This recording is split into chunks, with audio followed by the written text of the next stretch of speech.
Welcome to the Genealogy Happy Hour, a place where new family historians can learn to document their family histories and celebrate their new discoveries. I'm Amy. And I'm Penny, and we're here to help you discover your family tree from the beginning.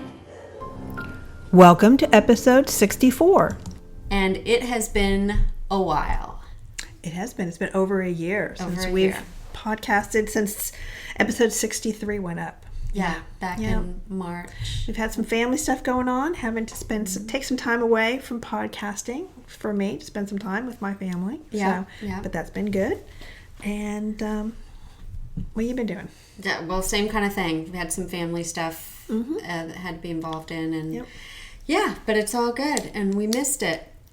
So we definitely missed it. We're back, and we are going to try and make a commitment of every 2 weeks. We are making a commitment to upload a new podcast every 2 weeks about something, and also hopefully genealogy and wine. Genealogy for sure. And also making a commitment to drink wine more often than every 2 weeks. Okay. For sure. Right. Okay. But, you know, as we always start off with a wine, and I posted about this one. One of the things I did recently was go to Portland to visit my son. Yep, on our time off. Mm-hmm. Without me? Yes, without you. Next time. But I did bring you back a bottle of wine. You did. Which is really delicious. Good. And anyway, it's from Utopia. Is the vineyard Utopia, and I brought you a 2016 Pinot Noir. And it's delicious. Very good. Very good. I've moved on to more upscale wine. It's very much worth it. It's Pinot Noir from it's Oregon. Very smooth. You know, Russian. Yeah, it's just. Yeah, and then of course that's on the Ribbon Road in Willamette Valley, and whatever happens on the Ribbon Road stays on the Ribbon Road. So I've heard. Yes, I've heard. And I will say no more. Okay. Other than there was a lot of wine tasting going on up there. Okay.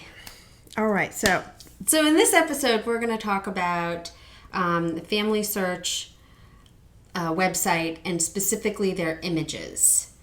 And I'm going to try to incorporate something that I've been working on, and I found this extremely useful. So there's so much that they have that you just have to keep digging and digging and digging, and there's just such a wealth of information there. Yes, but it's very true. And when you go on, so what I did, I went onto their website, I hit the search button at the top. In the drop down box is images, and when you click the image button, a page opens up that shows you a counter, like a number counter, just continually going up. And that is showing you how many things have been digitized and uploaded to the site. And it's mind-boggling that this is just happening so fast. But none of these things are indexed or transcribed. They're put in by the area, the location that they're from. So let's see. So you're going to have to dig through meticulously to find the documents that you're looking for.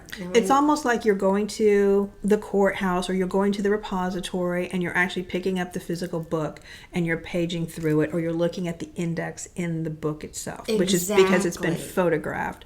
So, I mean, that's how I kind of think about it. That is exactly what it is. So it's time consuming. And when you first go to this area, you want to type in a broad location, just like if you were at the repository. You'd be in New York, this is where I'm looking. So I type in New York, and then that brings me to a page where I can look for the county. So I typed in St. Lawrence County, and from there a drop-down box came up with the specific towns. But I didn't have my town was DeKalb, and that did not come up. So I populated this list with things from other towns, and specifically St. Lawrence County. So that's where I'm going to start. And I also need to refine the dates. I knew my ancestor Jacob Preston was between 1790 or 1800. He was in DeKalb to about 1830. So I only wanted to look at the documents that were in that time zone. So that knocked it down quite a bit. I could refine my search into that time period. So let's see, when I got there, I searched within this DeKalb. Well, like I said, there is no DeKalb. And then my records at the top said 780 results. Super fun, right? 780. Well, I did not like that. So that's where I did do that.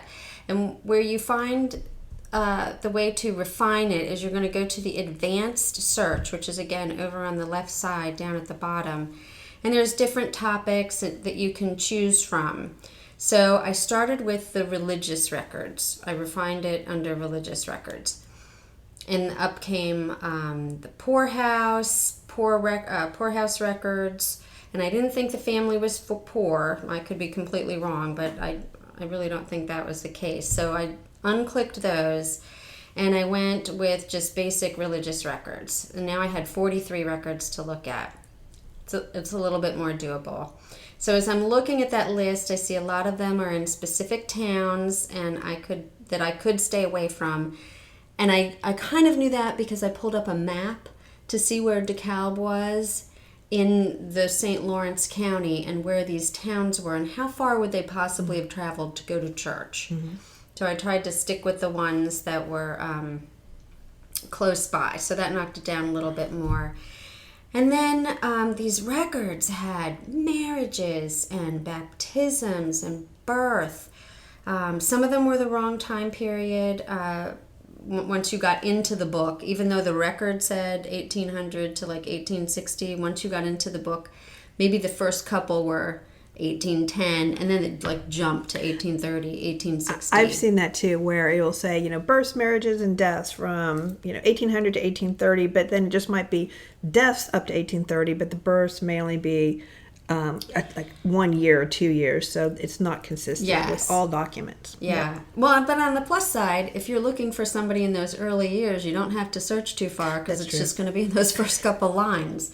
And most of these books, luckily, did have an index at the beginning, so I could go through and see if there were any Prestons at that point. But you have to look through every one of these and go through page by page. So I didn't find anything in any of the church records. So I'm like, are my people going to church? Mm-hmm. I mean, surely they did. But maybe those particular records have not been added yet, or right. Or the church didn't keep them, or they were burned, or whatever. Who knows? Mm-hmm. So I moved on to everyone's favorite, land records and probate, which again yielded nothing for the probate. There was nothing for any Preston there that I was looking for.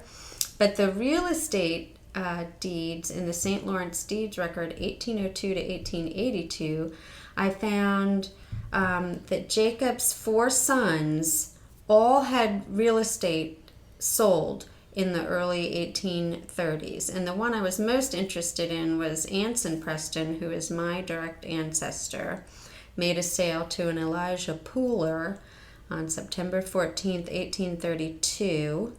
And it listed the book, 21, and the page. So the hunt was on. I'm going to find this document because that was right about the time, a little bit before the time that he moved out. I know he was in Ohio in 1850. This is 1830, so he probably bought something in the meantime. I haven't discovered that yet, but I did want to find this record. And again, when you go to the actual deeds, the deed books, they're not listed like this. There was no deed book 21. And I had to go through so many books just painstakingly, by year to find the right year. And I finally did track it down, and I found his deed selling with his wife Stella. She was listed there on September 14th, and they sold their property for $250. So my next thing, once I found this, and again, I found something, but it didn't help me build the relationship between Anson and his father. But what I did immediately was copy the page to Zotero, which includes the citation. I copied the citation and the page to my Evernote file, so I have it there. And then I also copied it with the citation to my Anson Preston research file in my actual computer. So I've got it in 3 places, lest I think I can't find it again. I have 3 places to go to, because I swear half the time I'll save something and I'll be like, where did I save it? Where did I put it? It's not here. Yeah. So if I save it to all the places that I look at, I will find it. That's so. Please. Well, and you need to go back and keep revisiting it. The more you could find out that maybe poolers are related in some way later on. Exactly. So, yeah, it could have a whole new meaning for you. Yeah. Exactly. Well, we'll revisit this Elijah Pooler Okay. in a minor way in a future episode. But yeah, these image searches, and this one, when I found this, was just uploaded fairly recently. Like within the last 2 years. So you need to go back and keep looking, because, like you said, the always ticker is have to go always back. uploading You more have and more. right. You have no idea tomorrow what they're going to be uploading Yeah. here. Yeah. So keep checking. Yeah, and the dates too. I found pleasantly surprised. Like some of them, the record set, it says the time period, but they have, since they created that record set, added additional records to it. And so I have gone in and found like marriages from later periods than what the actual dates on the record said. And so go in there anyway, if that's your county or that's your town, and just click around, go to the end and make sure that they haven't added anything that they may not have updated their own index to. Very true, very true. And this image search is also the place that I found previously my Burke family, when the children were, I don't know, given away. One was sent as an apprentice and one was adopted. All that paperwork, the guardianship paperwork and whatnot, the adoption paperwork and apprentice paper, all that was in the images. It wasn't indexed, and there's so much in there. Yeah. There's so much in there.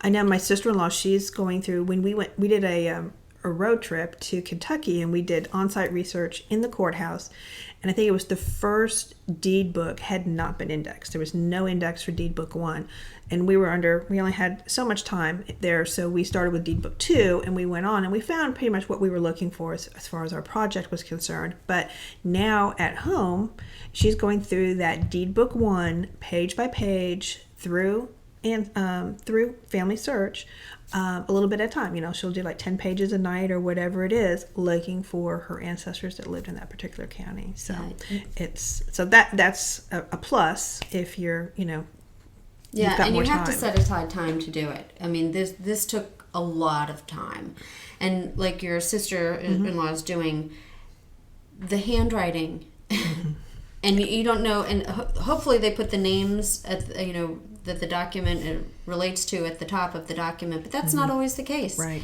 There might be a whole lot of verbiage up there before they even get to who this document is related to. Yeah. And you just have to read through it. Yep. You do. And also remember that on film, in the images, it's a roll of film that they're imaging, but you could have multiple documents or multiple books in the same film. So yes, if you're like, oh, well, it said that this was a time period, but I'm not seeing any records, keep going farther down and you'll find, oh, here's book 2, and that's my time period. Yes. So. And on the search website, you can change your view. You don't have to go just page by page. You can put the multiple page viewer, and as you scroll through that, you can see where books begin and end. Yes, that's very helpful. Because some of these, the ones I was going through, had land records and probate, and I think there was something else. They were all mushed together. Yeah, so you have to look all the way through, or you might miss something. Yeah, for sure. Yeah, but a lot of them do have indexes, or they've at least attempted to do an index either at the beginning of the book or at the end of the book, and that will hopefully give you some guidance. Yes, so I'm still on the hunt for these for the Prestons, and I will have other places to look. Yeah, for sure. Yeah, but I wonder how much of the that would be something interesting too. If you could contact someone in St. Lawrence County to see what books are available. Yes. We'll have to save that for another episode. Let's talk about that in another podcast, shall we? Yes, Okay, let's do that. All right. Compared to what they have on FamilySearch versus what is actually available locally. So that can be two different things too. Yeah. All right. Are you going to tell us about that later? I will. Okay, is that a teaser? It is. Oh, awesome. All right. Well, good. So definitely, I love that. Yeah, the images are great. You just got to roll up your sleeves and so hopefully all of you will go out there and try that if you haven't tried it before. Try all the different things under search. There's try the catalog, try the wiki, try everything.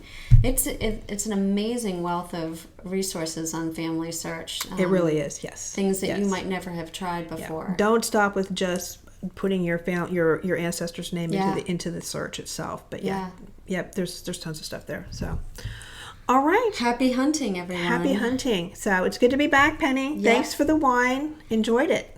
Cheers. Thank you for listening. Please email us with any questions or comments at genealogyhappyhour@gmail.com. Visit our website, www.genealogyhappyhour.com, for additional resources, books, and wines. Don't forget to drink responsibly and never drink around genealogical documents.